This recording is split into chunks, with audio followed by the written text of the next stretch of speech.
final exam, well, actually, you're here most of the time. There would be a lot of people that wouldn't be taking the final exam that there. So, okay, I've got really, we're next week's our last week, isn't it?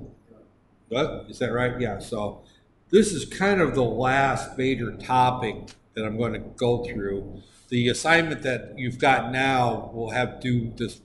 I'm going to say Saturday, just via VLE that there. So I've got a week that there. Our final exam, I can't remember when it's scheduled. I wrote the exam. I haven't submitted it for printing yet, but that there. I looked at one of the questions, and one of the questions is pretty one that I really haven't covered in great detail. So I'll probably next week kind of go through and explain how to do that problem that way, or at least start it at there, at least show you what the problem kind of looks like so that you can be prepared. I'm not worried because there's 5 questions on the final exam. The first 3 questions are over the robotics, and those are almost, none of those are really technical. They know the definition. What's the difference between a proximity sensor and a accelerometer? The different types of sensors, the different types of motors, the different, and all those come straight from the slides that I did. So if you look at the slides that I put up, you'll be all right. That there is one essay question which, okay, now here's the second through that there, but the second half, no, I was going to say I just had one of those brain malfunctions that when I look at the 3 questions, and I'll go through this in more detail, but I just kind of want to mention now that I brought up open that there's 3 questions on the robotics, and one of the questions, and that's what I was going to say, is actually an essay type question where I get into the social effects and economic effects of doing a particular thing with robotics. So I talked a great deal about the effects of robotics and automation, and I'm grouping them together in terms of, because when we look at robotics and automation, they both do one thing, and that is they eliminate the need for human workers right there. And when you eliminate human workers from the equation, many things happen. Now, I'm old enough, and I hate to brag about the fact that that I've been on this planet since probably most of before your parents were born. I've had the luxury of living through the late 1950s, 1960s, 70s, and I've seen this whole change in industry in a country like the United States.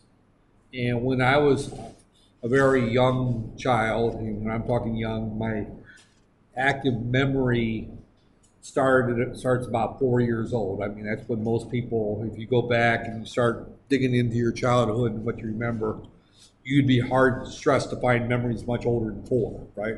That's there. And from the age of 4 on, you can remember a fair amount. Well, I was 4 years old in 1960, so I was born in 56, so that tells you that there. And a lot of the U.S. was still farm country. And a lot of people were employed on farms, and those that were not employed on farms were employed in manufacturing, doing manual labor, in those types of jobs. So there was a lot of work for uneducated folks. Both my parents are high school graduates, but neither of them went to spend a day in a college classroom. That was not common at the time they got married in the mid 1950s. I think they were married 54 or 55, somewhere. I'm the oldest, so I was at there. So that's there. There wasn't a need for education for most people. And then we're talking a country like the U.S., which is, especially by 1960s, 50s standards, that they're same thing in Malaysia. Malaysia, it received its independence from Britain in '57. 90% of the Malay population lived in compounds or villages and worked in the agricultural industry. There wasn't a need for education that there. And a lot of what people did was manual labor. You know, you went out to the rice paddies and you picked the rice. You went out to the rubber plantations and you tapped the rubber. You grew the durian from the durian farms. I don't know why anybody grew durian that there, but regardless, there was a lot of manual labor out there. So as time's gone on, you know, we look at a country like, and again, I didn't grow up in Malaysia, so I'm just going by what I've read in the history books and what other people have told me. But it's obvious that more and more people have moved from the villages into the cities because the cities have gotten huge and the rural populations have gone down, right? And what has motivated that move? Jobs, right? You know, there isn't, you know, how many of you want to work on a rubber plantation tapping rubber trees day in and day out? That's horrible work, isn't it? That they're, you know, how much work is there for people to fish when modern fishing trawlers go around and do fishing with GPS systems and automated nets and everything else? So automation is changed society. That there, and I'm you know, in this one question, I'm kind of looking for what you're thinking about, and the fact that you're aware of what raining. That there. So, well, it's all right. Since post-stroke, I'm not riding my bike anyway. Actually, I do get on once in a while, go for Friday prayers and go getting food, but I don't leave the area too much. But what I'm looking for in this one question, and I want you to think about it, and I'll be honest, I'll put it in the case of a particular example. I mean, you're a manager in a factory that employs 8,000 personnel, and the board of directors has requested that you figure out a way to reduce your personnel count in half by automation. You know, what's going to be the effect on the community in your area, right there. And believe me, there are industries that I can point to in the U.S. that, you know, that really, well, that's about as loud as I've ever seen it in a classroom. But there's industries in the U.S. that have been completely changed by automation. You know, one I'm going to talk about, and then I'll get on to the subject for today, is the coal mines. We got a president in the United States that says he's going to bring jobs back to the U.S. for the coal mining industry. And unfortunately, coal mining is one of those industries like rubber tree plant that nobody likes doing that kind of work. I don't know. My grandfather worked in the coal mines of West Virginia or Kentucky, so I'm familiar. I've heard enough stories of coal mine workers that there. So my mother is from Kentucky. My dad's from northern Wisconsin. So I've got it. So in West Virginia, you know, she's from the part of Kentucky along the West Virginia border, which has a lot of coal mines. So I always joke about Kentucky Fried Chicken. I had real Kentucky Fried Chicken growing up, especially when I visit my grandmother, because my grandmother's, you know, the real Kentucky that there. So, but regardless, coal mine jobs have been used to involve people going down there with shovels and picks and hammers, and they would break the coals from the walls and put it in buckets. Nowadays, it's all done by machinery. A steel mill, you know, where they made steel in Gary, Indiana, not far from Chicago. And Gary, Indiana used to be a very, very booming town, beautiful city at one time. And they had U.S. Steel was there, and I can't remember what the others. There was like 3 big steel companies. U.S. Steel was the biggest one, and employed thousands and thousands of people working in the steel industry. The steel mills are still there, and they're still making steel. It's hard to say. Still making steel out there. But at one time, they had 20,000 employees in one plant. Now they've got 500. And they put out 30% more steel. That's the effect of automation and batch processing and using PLCs versus workers out there. And you just have to keep that in mind. But at the same time, you wouldn't have, you would not have cell phones today like the one you're holding in your hand. I'll pick on you that there. You wouldn't have a cell phone today that you could buy for 500 ringgits. Of course, some of these are now what the new iPhone 10 is 5,000 ringgits. That there. But the fact is, you could not manufacture these things without automation. So again, that there. All right, let me get to today's topic right there. And this is kind of the last area that I'm going to go into. I'm going to go through probably next week, and I will go through a demo lab like I did the first one. I'm not going to have you do another lab. Just finish this one here, and you've got enough to study for the final exam right there. But this particular lab, discussion today, and right here, and I'm just going to go through. This is actually chapter 6, as in most cases I steal these notes right there. But what I'm going to get into is the idea of timers and counters right there. And timers or counters are ways that we can keep track of time, put in time delays, and keep track of events.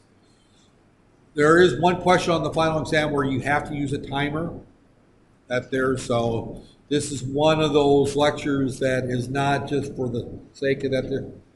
One part of the question is you have to put in a 5-second delay or do some, or keep a motor on for 10 seconds. It's part of the question. I'm not going to tell you what the question is, but you have to use a timer. I don't have any counters in this particular one. So this gets into more detailed instructions than these slides than you need to for the exam question and what you need there. But just kind of that there. Repetitive timer instructions, I'm not going to worry too much. And then we'll talk a little bit about count up and count down counters as well. Those are also used for keeping track of things right there. But these are all very important parts of automation right there. So for example, if you're counting out how many boxes to put into a crate in a packing plant, and you have to have 36 boxes, you need a way to count the boxes right there. So you could set your counter to 36, count down until you get to 0, and then you set a pulse to advance it to the next one. And it's similar to like the lab where you have to fill up the bin with material, and then when it's full, you move on. In this particular case, when the counter reaches a full count, right there. So, at their PLCs, this is just a standard DS right there. But as we look at this, well, no, that doesn't work. As we look at this is one model. This is a GE right there. I have never used a GE, so these slides are talking about a different model that I'm used to. I'm used to the Allen Bradley right there. But as it turns out, the commands are all fairly similar between them. So these slides that they're right there. And these are hardware in there. Now I'm going to skip this here because this is getting into the inner workings of the timer, and I'm not even sure if this is the same between the GE and the Allen Bradley, but basically you've got some there. This was actually designed more from the microcontroller way of looking at it. So if we were dealing with an 8051 or an ARM processor, and we're designing an industrial controller, we would get into the various addressable bits and the addressable words, that stuff right there. But this is more what we're looking at. And this is the symbol, and I'll go through some discussions right here. This is a time on right there. And what we've got is we've got something that comes in here. This is our input. That could be the push of a button. It could be the close of a relay. It could be any signal as right there. And then we've got some registers in here, right there. And we'll talk a little bit about some of those in a few minutes right there. What happens is that this closes high, right there. The timer output enable line goes high, right there. And then after a period of time, it's going to go back low again, right there. So in other words, we push the button, it stays closed for a period of time, and then it opens back up. We also have the opposite where it will, this one doesn't show it, we have the disable where we can keep track of and where it turns on after a period of time. So we've got two different outputs right there that we look at right there. So timers follow on delay, it begins timing that there, right there. So again, this is kind of going through that same discussion. You can't really see that very well anyway, but what we've got is that we've got a timer that is going to take some time before that happens. And of course, the output there is then typically used as an input to another ring. So right there, this could be an out, we could tie an output to that there, but we typically will tie these various outputs to other rings right there, and we'll look right here. Because this is again showing, this is a timer off, and again, here you'll notice that this output, here's when this switch is opened at this point. We now open that switch right there, and we keep this output high for a particular time, right there. So again, and some of this is trial and error. That's definitely there. And well, the whole idea here, we've got some registers, and I'm going to go through the notes from the software in particular. It kind of goes through a tutorial on how to use this timer. And I'm going to recommend you do that before the final exam. Go through that tutorial right there. So this gives kind of a use an application required to remain energized after the input's been removed.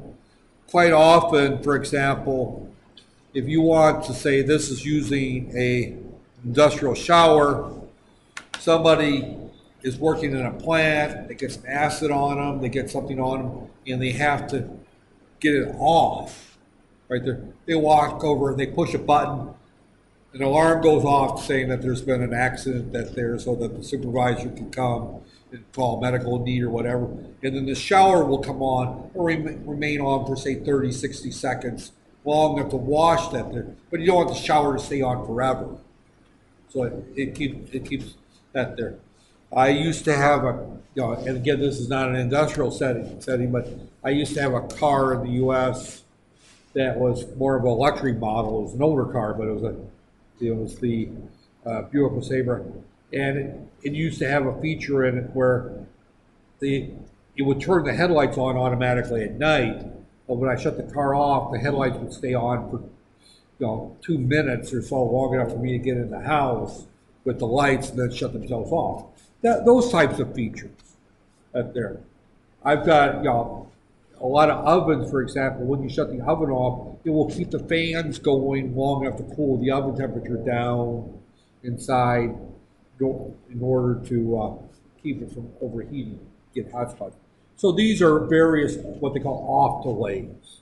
So we've got on delays, off delays right there. So repetitive type there. These are retain their cumulative till reset right there. These just keep track of time right there. In other words, I start them, they start typing, counting up, and then when I take the load off, I can read them and see how long it's been. Those are useful, for example, if you want to, say, measure the length of something.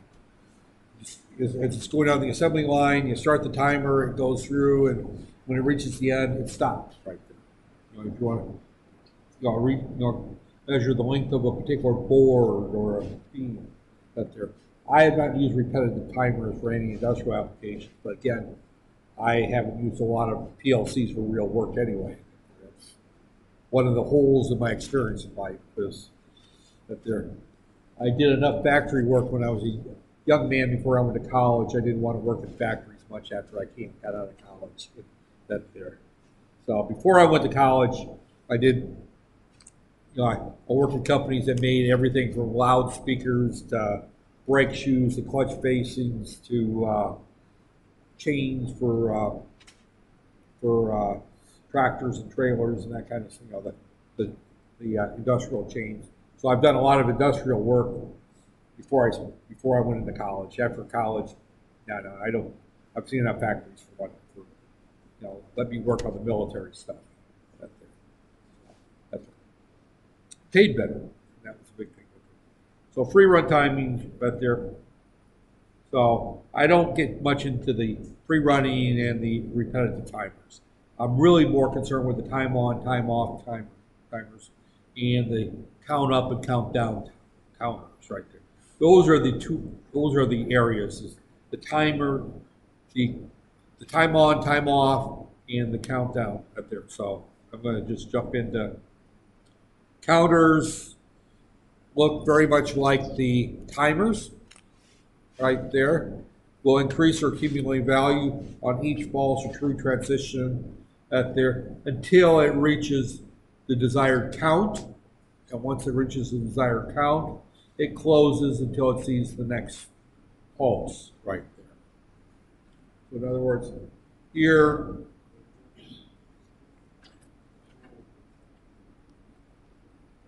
we've got some pulses.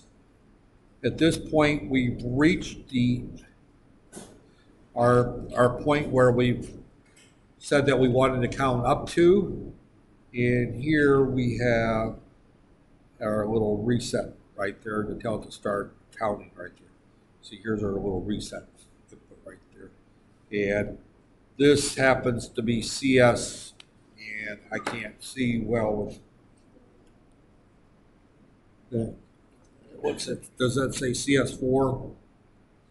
And this is CS4 reset, right? They all say CS5 or C5. I think it's C5. Yeah. On that tiny screen, yeah, that's C. This is C5. This is C5. C5:0. Yeah. As I said, the good thing about this little laptop is it's small and it's easy to carry around. The bad thing is when you're 61 years old trying to look at this little tiny screen with bad graphics, sometimes an S looks like a 5, or a 5 looks like an S. But regardless, you've got one input right here. This is C5:0, and this is the reset, right? Input right there. So that tells us to zero that count back out, takes the count up output. And again, these two inputs are complements of each other.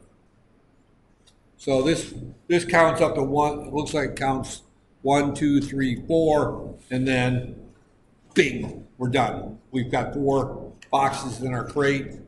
That there. We've got 4 engines on our pallet or whatever, and that there. And then we reset this to start the count over again, right there. So again, counters are, and this is just giving an example of where they're keeping track of how many that are going. And you could query the counter and ask it how many are in the count.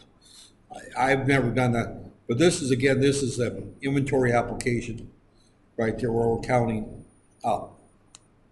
Just as we have counts up, we have count downs, and we tell it that there. And the only difference is we load it with 4 and tell it to count down, and when we query it, it tells us how many is left. On the count up, it tells us how many we've counted. That's there. So they work the same. This is an example that they give where they're keeping track of whether the parking lot's full or empty. I have never seen one of those things work very well, but that there, where is it I go to? Publica, they've got those little spots where they tell you how many spots are in each area. And I found those things not to be very accurate. That they're, I always ignore the full and I find a spot anyway. So, because especially if the shopping center is full, the secret is not to go where there's empty spots, is to go where people are leaving. And grab the spot as it empties. If you wait for the sign to tell you that they're, but this is just an example of that they're, so, okay, that's kind of the slides. And I'll post these up later on, but I'm not. I just kind of grabbed them because they showed the highlights. Right there. Oh, my shoulders, right there. Okay.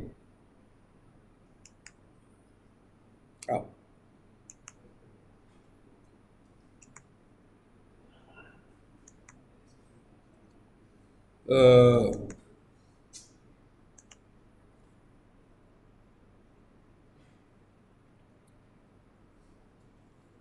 There is an extra PLC counter, or timers and counters.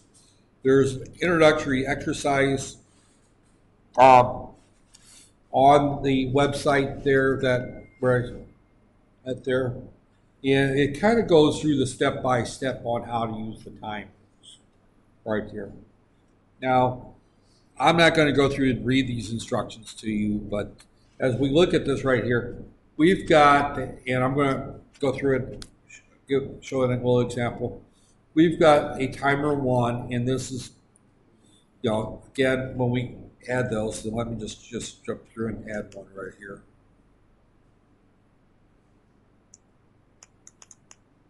Right here. Now, this timer right here, you have to give it a timer number. And when we look at our simulations, let me go to the I/O simulator right here. And the reason you have to go to the I/O simulator is because right here, they show the various inputs and outputs are built into this thing.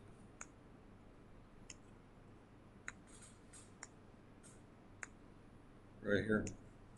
Oh no, they don't have any limitations. Right there. Okay. Well, we're going to go ahead and we're going to, on our timer, T4 is our first timer. It doesn't really tell you that there, but when we look at our timer right here, and let me just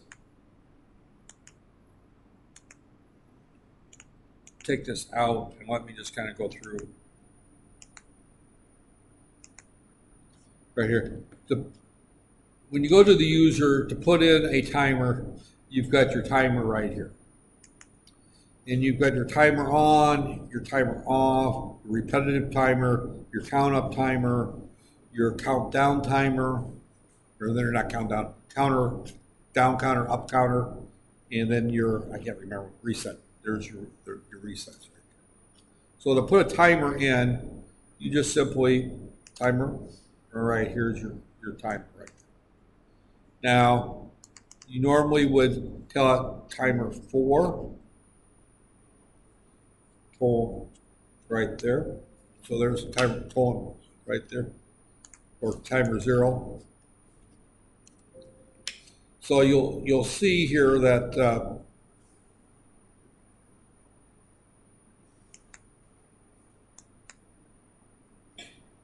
and I'm going to move this up right there. So this is timer 4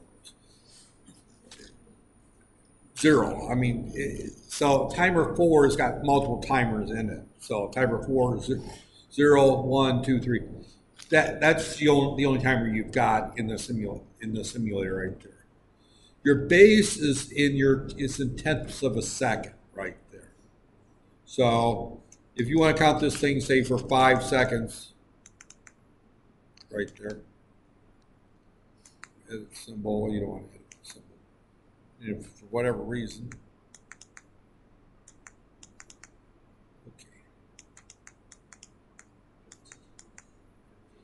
All right, now I'm just drawing a blank here. Right there, I need to. This just shows all the various timers. Right there. And why am I not? I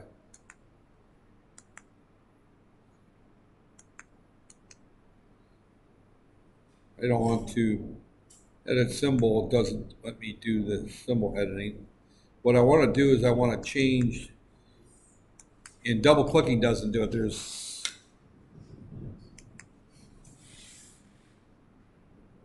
setting font size. Why am I not able to? What's that?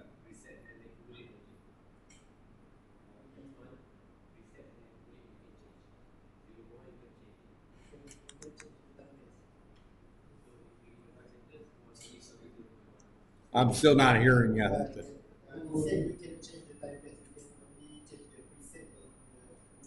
Well, the time base you can change. Yeah, that's there. You're able to change the time bit, but for whatever reason, it's not wanting, or the timer. Maybe you're right. Maybe it won't let me change that there, but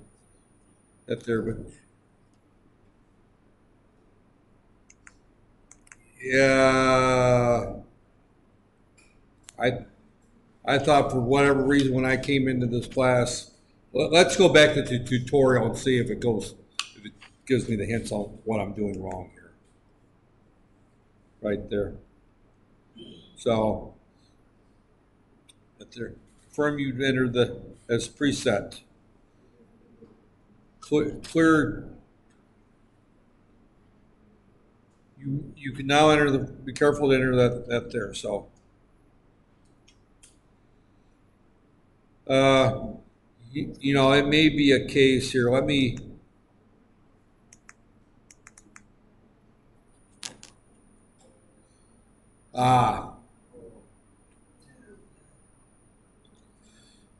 Evidently 0 you can't change. So now we can do our preset, and we can do 100 here at this point. This will give me 10 seconds right there. Yeah, the preset I don't think, or the timer base, I think you're right, I can't change that. I knew I had to be able to change the preset because otherwise I can't adjust the timer period. So this particular one will only let me do that there. And I'm going to go ahead and put in an input right here. Right here. And let me just call this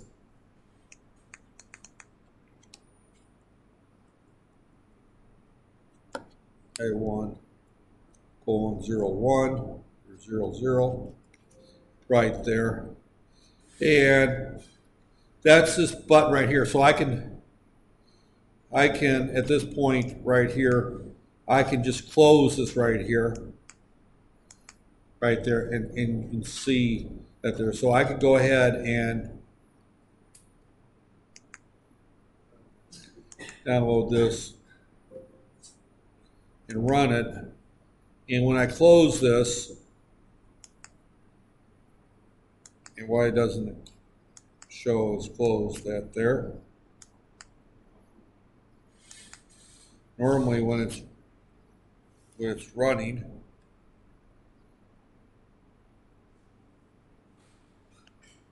oh,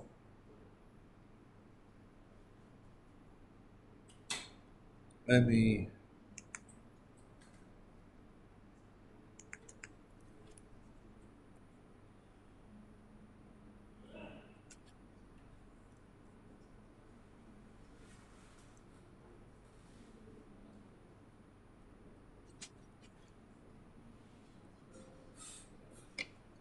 why am I?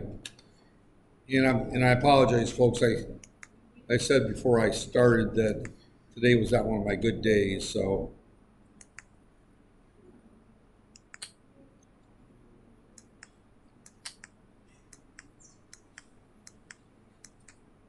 And that is not working today. May have to come back and finish this on Thursday, right there. Right, and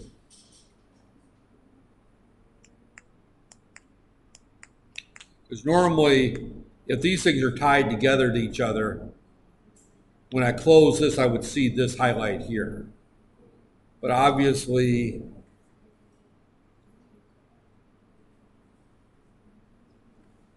right there.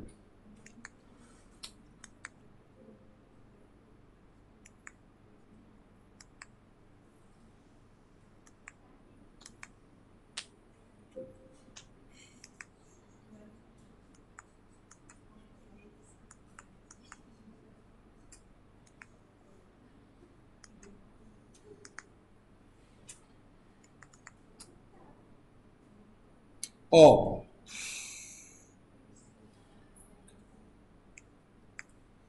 okay.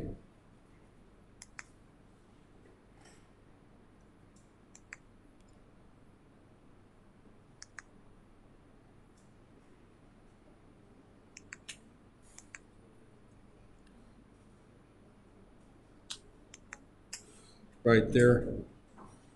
I forgot to put, and as I said, it's been a week since I've played with this.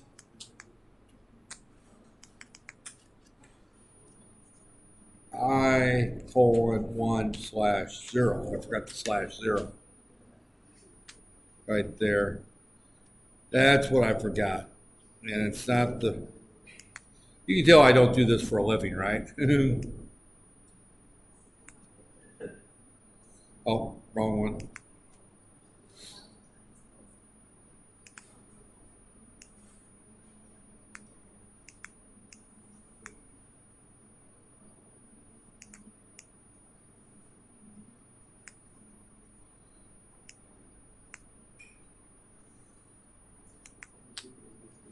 Boy, I've got this thing.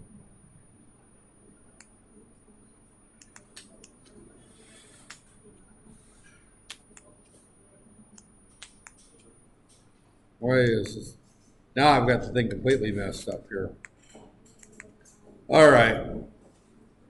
I have done this in the past. I have done it in this class. Called it a brain damage instructor day and simply stopped my lecture before I embarrassed myself and give you guys any more entertainment value. What's that? Yeah, yeah, oh yeah, new rug that there.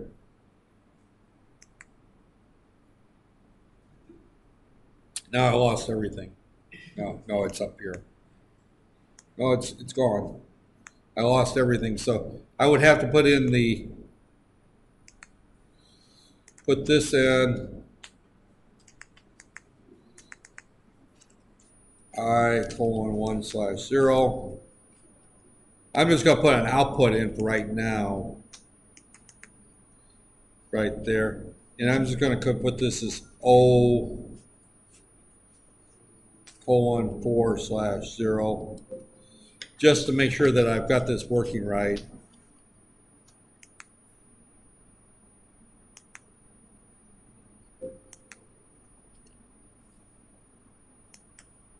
Okay, now I got it working right. That's there. So when I close the switch, this output goes high. Right there. So I'm going to go ahead and hit the program button to stop it. And all I want to do is just show the timer work one time, and I'm going to call it that there. So we go back here, our timer. We're going to put a time on delay.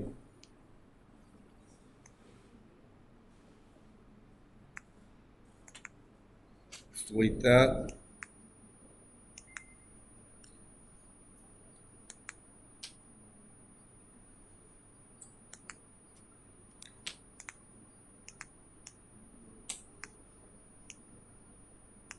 Right there. We're going to call this T4, right? Timer 0. We're going to give it a preset of 100. And at this point, but now, and the only thing you're going to see is this turn yellow after 10 seconds right there. And you'll see this count, or this little count done, excuse me, the done. This is the enable, so after that there. Now it's still enabled right there. Right there. Because the reason it's still enabled is because I've got that enable. I haven't put any kind of latch in here. So if I want this to, for example, and we'll go through a more detailed example where I set the timer, but what you can see here is that program here, and again, I can't change the time base. Most, if you're in an industrial one, you can change the time base right there. This particular one, but I can change the preset value and say only give it 1 second right there. And remember that this time base is in tenths of a second right there. So this is 1 second. So if I run this, you'll see from the time I close the switch to the time the done light comes on, it's only 1 second. Oh. Right there. Now this particular one, as soon as I remove the input, because I haven't latched the input, so this only counts while this is at high. So I would actually normally put in a, for example, I can put this done in here.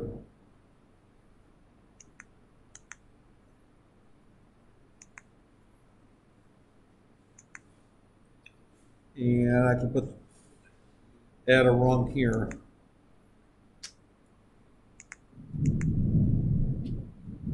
And that sounds nasty out there.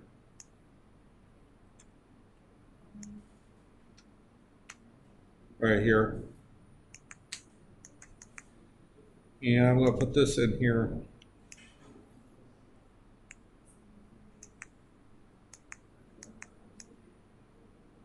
Right here. And if I can do this right, this should be T4/0, and that's not right.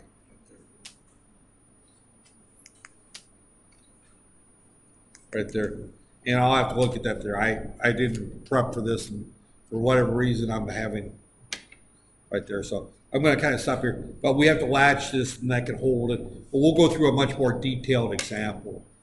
And again, the detailed example that I'm going to go through on Thursday is going to be looking a little bit like what you would see on an exam question. So it's one of those cases where I'm not going to say that I'm going to pull the question better, but I'm going to pull one very close to the final exam question as my example right there. But this is our timer on. Our timer off will work the opposite.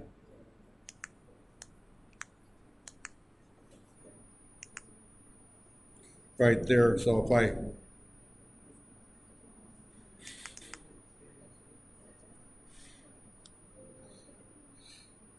there.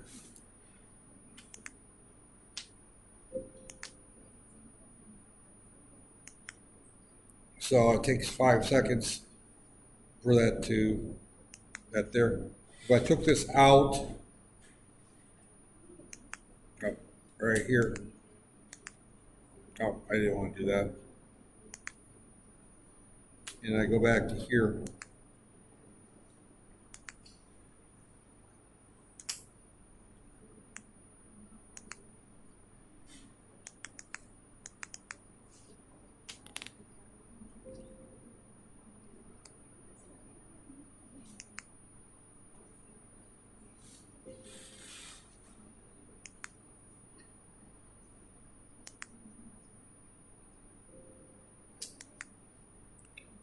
Close the switch. And you notice that after I opened it, that there you see I closed the switch, everything's enabled, that there. As soon as I open the switch, the done starts the counting, and it's that thing. So you can see the difference between the two counters right there. And I'm gonna stop. Sit there.